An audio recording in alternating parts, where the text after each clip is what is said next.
The Discovery the Listening Station, the Nexus Prime, monitoring station drifted silently through the void between star systems, its crystalline arrays catching the whispers of distant galaxies. For over 400 years, the station had served as the ears of the galactic harmony, listening to the cosmic symphony that played across the universe. Its crew of 12 beings from different worlds took pride in their work, knowing that their vigilance kept the peaceful alliance safe from any unexpected threats. Dr. Kira Thiessen adjusted her sensory crown, the delicate metal device that amplified her species' natural ability to detect electromagnetic patterns. As a Vorthan, her elongated skull housed a brain capable of processing multiple signal frequencies simultaneously. Her silver-blue skin reflected the soft glow of the monitoring equipment as she reviewed the night's readings. The Harmony had known peace for centuries. Their alliance of 43 species had never encountered anything more dangerous than solar flares or asteroid fields. War was something from ancient history books, a concept so foreign that most worlds had forgotten how to even think about conflict. Another quiet shift, muttered communications specialist Jorik, his 4 arms dancing across multiple control panels with practiced ease. The Zalani were natural multitaskers, their insect-like appearance hiding minds that could track dozens of conversations simultaneously. Sometimes I wonder why we even bother monitoring the dead zones. The dead zones. Those were the sectors marked in red on every Harmony star chart. Regions where planets existed under such hostile conditions that intelligent life was considered impossible. Worlds with crushing gravity, toxic atmospheres, predators that hunted in packs, and weather systems that could level cities.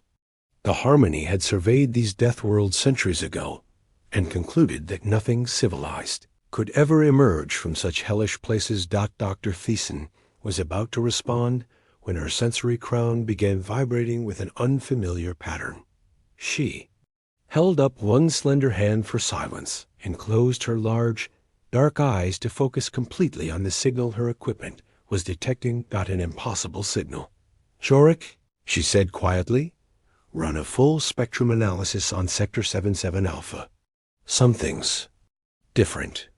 The Zalani's compound eyes reflected dozens of tiny screens as he pulled up the readings. His mandibles clicked nervously as he processed the data. That's impossible. Sector 77 Alpha is deep in the Korath Dead Zone. Nothing lives there except volcanic activity and radiation storms. But the signal was undeniably there. Not the random noise of natural phenomena, but something structured, something purposeful. Dr. Thiessen enhanced the audio and played it through the station speakers. The command center filled with a series of mathematical progressions, prime number, sequences, and what appeared to be basic stellar coordinates. Wake the others, Dr. Thiessen ordered. This is beyond our authority to handle alone. Within minutes, the small command center buzzed with activity as the station's senior staff assembled. Captain Harim, a massive Korgan whose rocky exterior made him look like a walking mountain, listened to the signal with growing concern. His species had evolved on a high-gravity world, but even their harsh homeland was paradise compared to the death worlds. How certain are we of the source location? Captain Harim's voice rumbled like distant thunder. 3 separate arrays confirm it, Jorik replied, his 4 hands pulling up holographic displays. The signal is definitely originating from the Korath system, right in the heart of the Forbidden Zone. Dr. Myra Kellenson arrived last, her wheelchair-bound form gliding silently into the room. The elderly human scientist had been studying theoretical evolution for decades, working with the Harmony's research division to understand how life might develop under extreme conditions.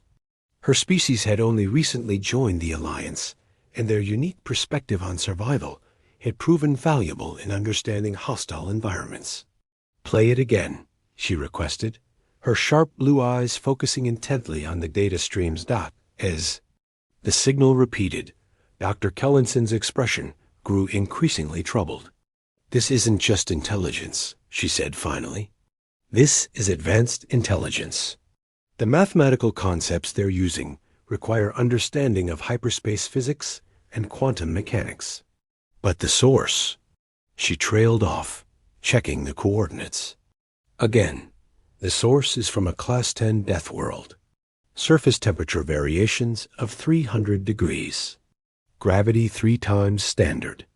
Atmosphere that would dissolve most known metals. Nothing should be able to survive there, let alone build technology. Growing complexity over the next 6 hours. The signal continued to evolve. What had started as simple mathematical sequences grew into complex data transmissions. The mysterious intelligence was sending star charts, showing knowledge of trade routes that only Harmony vessels used. They were transmitting details about population centers, resource locations, and even cultural information.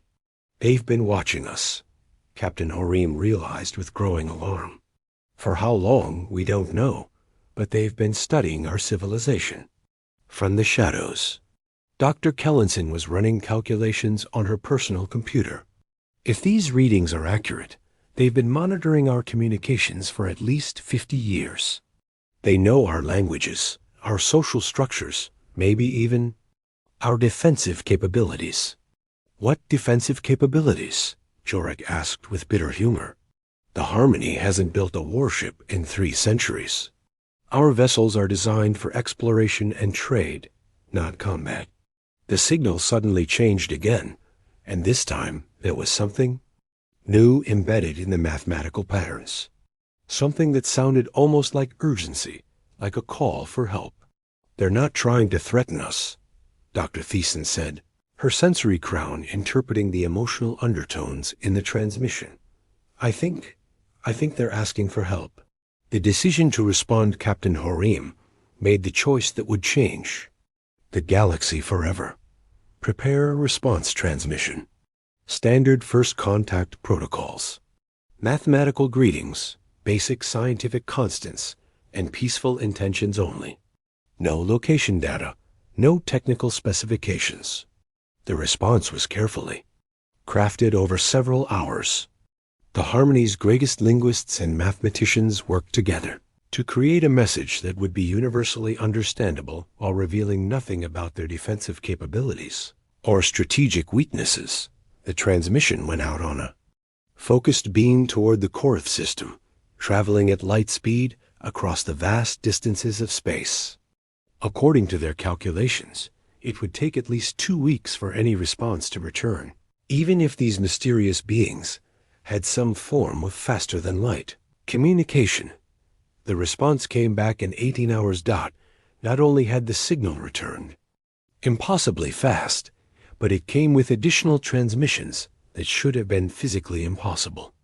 The beings from the Death World had somehow sent their reply through folded space, using technology that the Harmony's greatest scientists couldn't even begin to understand. The message was brief, but profound. "Thank you for responding. We have been alone for so long. We are coming to meet you. Please do not be afraid. We bring warnings of great danger." Asterisk preparing for contact within hours of receiving the response. Long-range sensors began detecting massive energy signatures moving toward Harmony space. Not one ship, but dozens of them, all traveling at speeds that exceeded anything in the Harmony's fleets. Captain Horim immediately activated the emergency protocols, sending priority communications to the Harmony High Council and ordering the evacuation of all non-essential personnel from Nexus Prime. If these beings came in peace, they would find a diplomatic welcome. If they came for war, the station would at least be able to transmit tactical data to warn the rest of the Alliance, not Dr.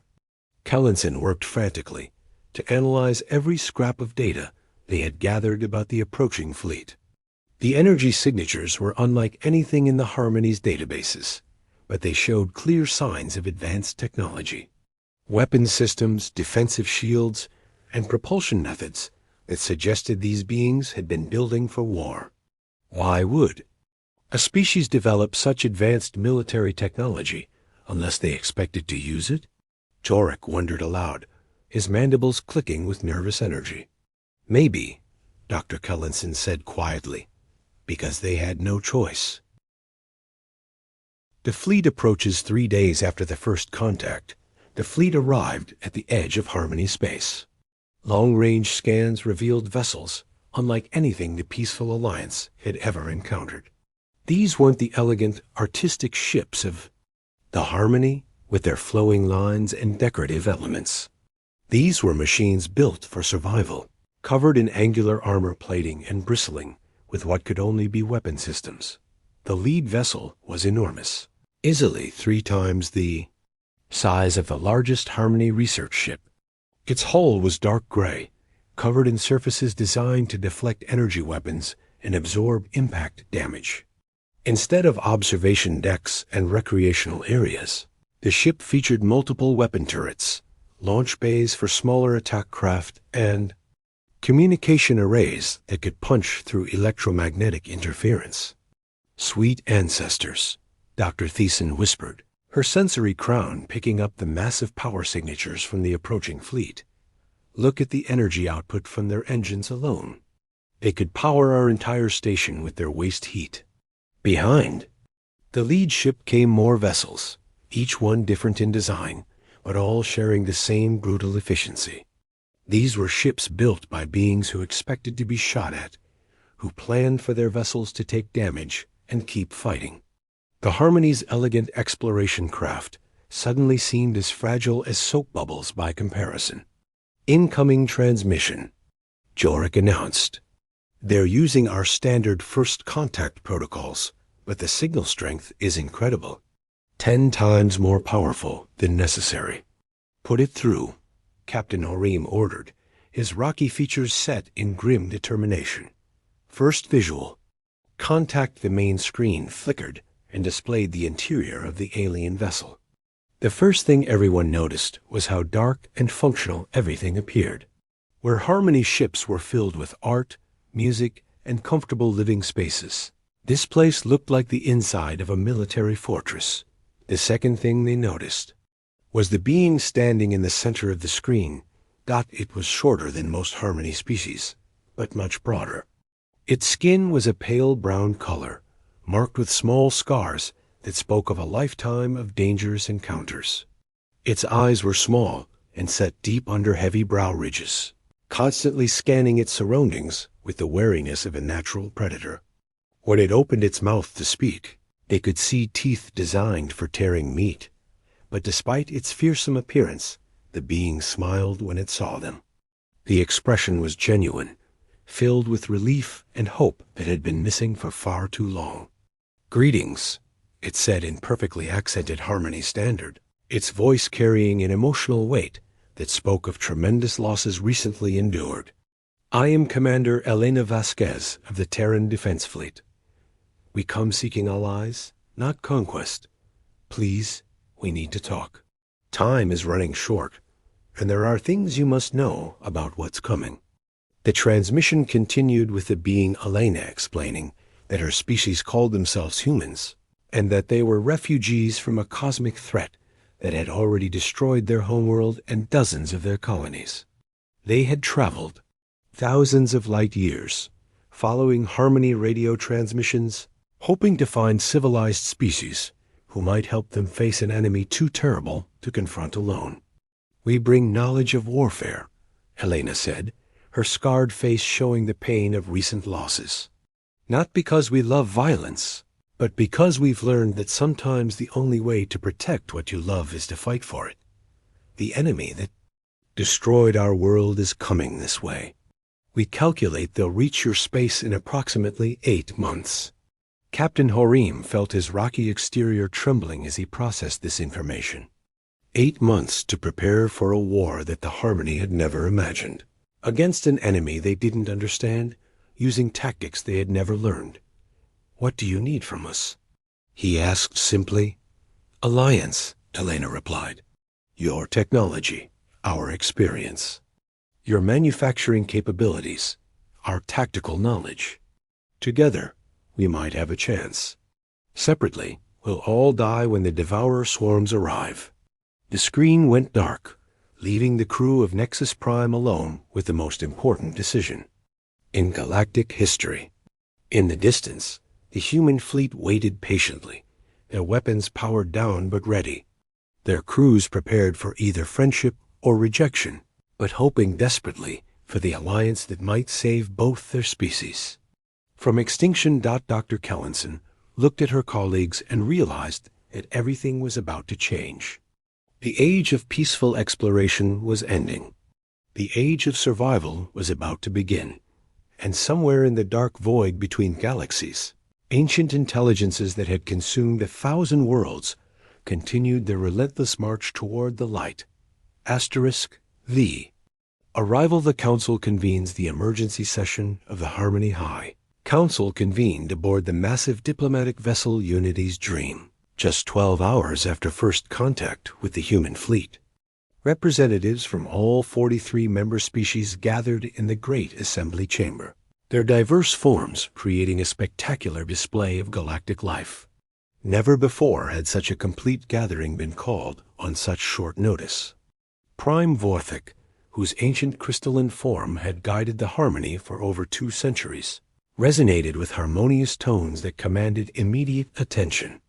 The Resonant were among the oldest species in the Alliance, their silicon-based biology allowing them to live for millennia and accumulate wisdom that younger species relied upon. "We face an unprecedented situation," Prime Vorthik announced, his crystalline structure pulsing with soft blue light. "Contact with a species from the Forbidden Zones, claiming knowledge of threats to our entire civilization. Captain Harim will present the evidence." The holographic displays filled the chamber with images of the human fleet. Gasps and worried harmonics echoed from representatives who had never seen vessels designed for combat. The angular, armored hulls looked menacing compared to the artistic curves and peaceful decorations of Harmony ships. Captain Harim's massive form stood before the assembly, his rocky exterior showing stress fractures that appeared when his species experienced extreme tension. These beings call themselves humans. They evolved on a Class 10 Deathworld and developed technology specifically for warfare and survival. They claim to be refugees from an entity they call the Devourer Swarm. The displays shifted to show sensor readings of massive objects moving through deep space. The energy signatures were staggering, each construct larger than the biggest Harmony space stations and moving at impossible speeds through the void between galaxies. Representative Thesis of the Aquatic Collective raised one of her 6 tentacles. In question, her species communicated through bioluminescent patterns that rippled across their translucent skin. "How do we verify that this threat is real? These humans arrive with the largest armed fleet in recorded history, then claim we need their protection. The timing seems remarkably convenient." Murmurs of agreement rippled through the chamber. Many representatives shared the same concern about trusting beings who had developed in such a hostile environment that warfare was their primary skill. Dr. Kellinson's holographic form appeared before the assembly, transmitted from Nexus Prime, where she continued analyzing the incoming data. "Honored representatives, I've spent the last 18 hours studying the evidence provided by the humans. The destruction patterns in the outer rim systems are consistent with systematic resource harvesting on a scale we've never encountered." The display changed to show recent sensor sweeps of dead solar systems. Planets had been stripped down to bare rock, their atmospheres harvested, their cores mined out and left as empty shells. The precision was terrifying, as if some vast intelligence had methodically consumed everything useful and moved on to the next target. 17 star systems showing identical patterns, Dr. Kellinson continued. "Whatever these devourers are, they're real, they're efficient, and they're heading directly toward Harmony space along the same communication routes our peaceful broadcasts have been using for centuries. The human perspective prime vortex. Crystalline form dimmed as he processed this information. If this threat is genuine, what solution do the humans propose? The main display activated to show the interior of the human command ship. Commander Elena Vasquez stood in what appeared to be a strategic planning room, surrounded by displays showing tactical information and star charts marked with threat assessments. Unlike the peaceful meeting chambers of the Harmony, this space was designed for making life and death decisions quickly and efficiently. Honored Council, Elena began, her scarred face showing the weight of command decisions that had kept her people alive through impossible circumstances. We propose a defensive alliance combining human tactical knowledge with Harmony technology and manufacturing capabilities. Separately, neither of our civilizations can stop what's coming. Together, we might have a chance. Representative Zenth of the Engineering Guild leaned forward with interest. His species were master builders, responsible for most of the Harmony's greatest construction projects. What specific contributions would this alliance require from our member worlds? Elena paused before answering, knowing her next words would either forge an alliance or destroy any hope of cooperation. We need your industrial capacity to build weapons, defensive platforms, and military vessels on a scale that your civilization has never attempted. We need your communication networks to coordinate fleet movements across multiple star systems. Most importantly, we need your people to learn how to fight. The chamber erupted in concerned voices. Fighting was a concept so foreign to most Harmony, species that many didn't even have words for organized violence in their languages. Their entire civilization was built on cooperation, trade, and peaceful resolution of conflicts. You're asking us to abandon everything we've built, declared Representative Mora of the Peaceful Collective, her melodic voice carrying the anguish of her entire species. 800 years of civilization based on harmony and mutual understanding. You want us to become like you, shaped by violence and warfare. Elana's expression hardened slightly, not with anger, but with the grim determination of someone who had seen entire worlds die because they weren't prepared to fight for survival. No, Representative Mora, I'm asking you to stay alive. The Devourer. Swarm doesn't care about your peaceful intentions or your cultural achievements. They don't negotiate, they don't trade, and they don't spare civilians. They consume everything organic and move on to the next target. The display changed to show recordings from the final days of the human colony world New Geneva. The images were horrific, showing massive mechanical constructs descending from orbit to systematically harvest not just the planet's resources, but every living thing on the surface. Cities were dissolved by molecular disintegration beams. Forests were consumed by swarms of metallic insects that broke down organic matter into its component atoms.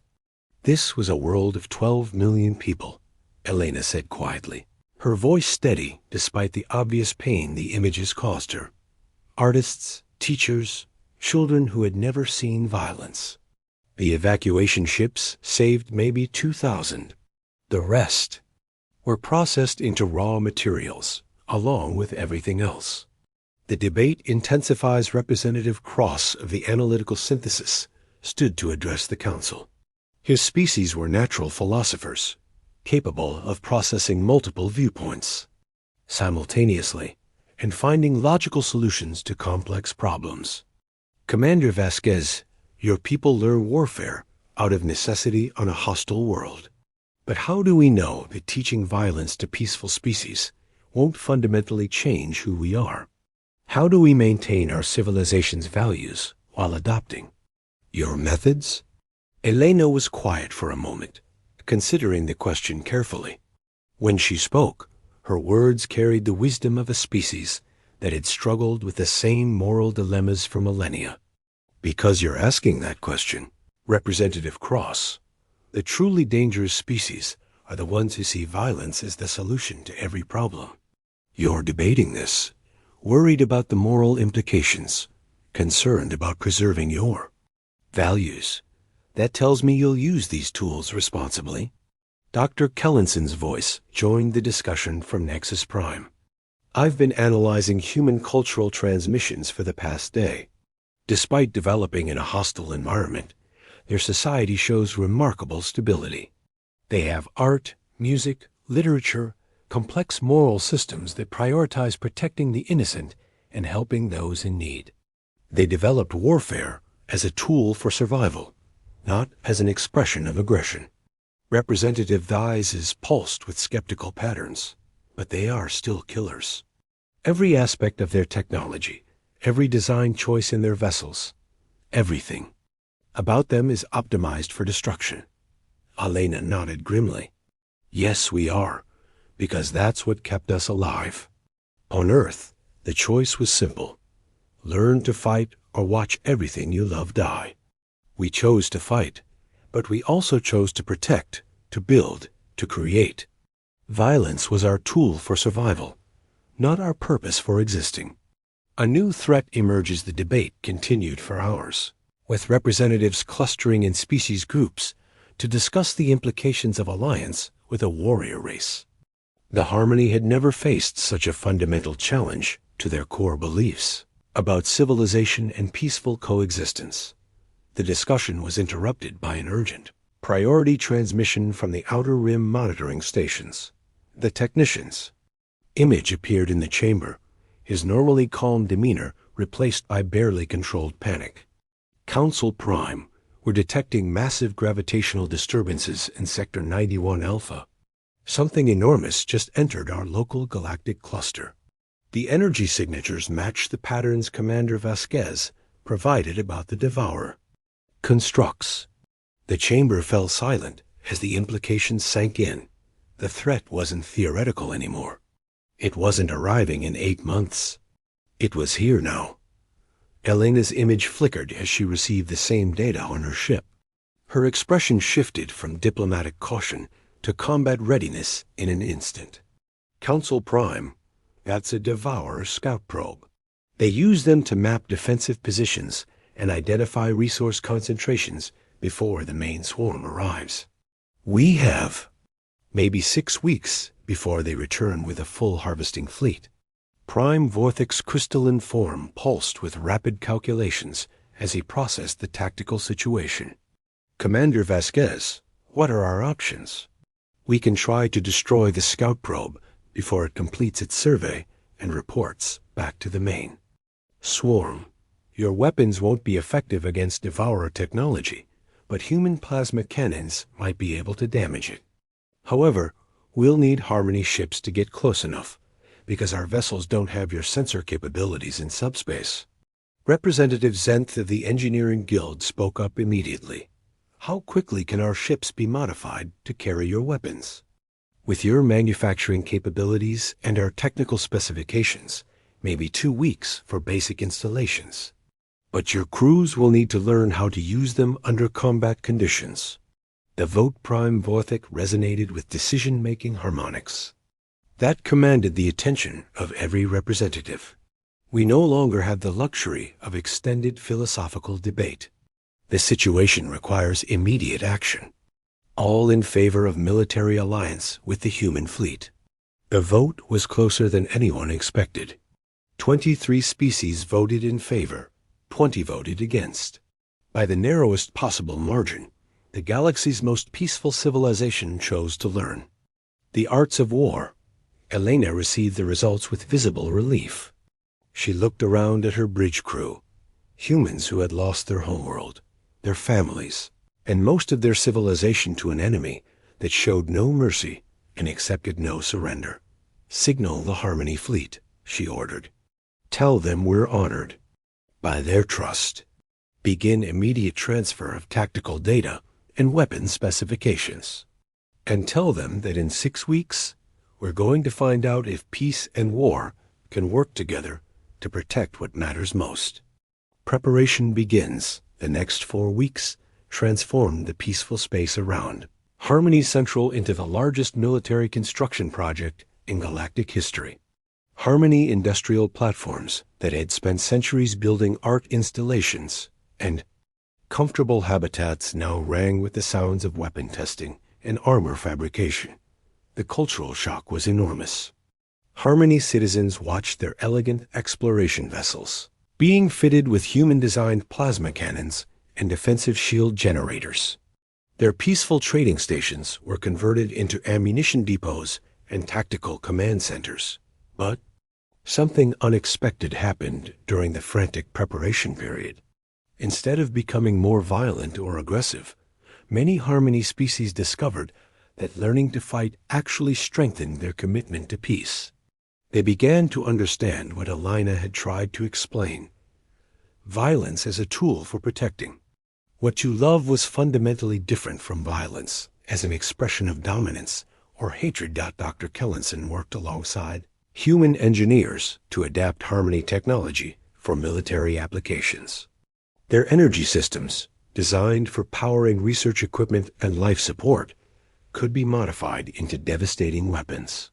Their communication networks, built for coordinating peaceful trade, became the backbone of a military command structure, spanning dozens of star systems. This feels like we're corrupting everything beautiful about our civilization, she confided to Elena during one of their planning sessions. Elena looked out at the construction work happening around them. Harmony. Workers and human technicians cooperating to build weapons that might save both their peoples. Dr. Kellenson, you're not corrupting anything. You're learning to protect it. Your artists can still create beauty. Your teachers can still share knowledge. Your children can still play in safety. But now you'll have the tools to make sure they can keep doing those things even when something evil tries to stop them. The Scout Probe long-range sensors detected the Devourer Scout probe on the edge of Harmony space exactly 5 weeks after the Alliance was formed. The construct was massive, easily the size of a small moon, covered in sensors and analysis equipment, designed to catalog every resource and defensive capability in the region. The combined fleet that moved to intercept. It was unlike anything the galaxy had ever seen.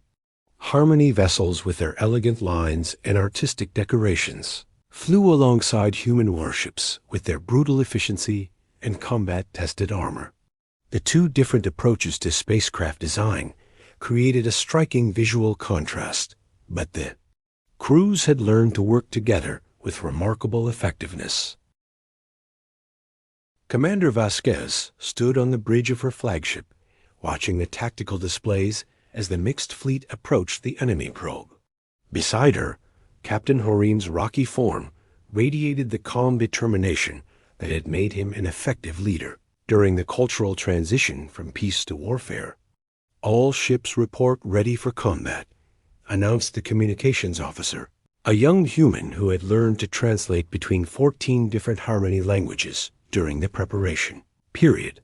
Helena looked at the massive construct on her screen, knowing that their success or failure in the next few hours would determine whether two civilizations survived or became raw materials for an alien intelligence that cared nothing for art, music, dreams, or love. All ships, this is Commander Vasquez. Today we find out if cooperation is stronger than consumption.